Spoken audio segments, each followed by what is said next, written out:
Mosses are non-vascular plants that play a crucial role in ecosystems by aiding in soil formation, retaining moisture, and providing habitat for various organisms.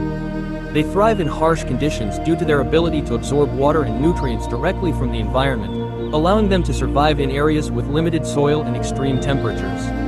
In the context of Papua New Guinea, mosses can serve as natural indicators of environmental health, as their presence and diversity reflect the quality of the ecosystem and can signal changes in climate or pollution levels.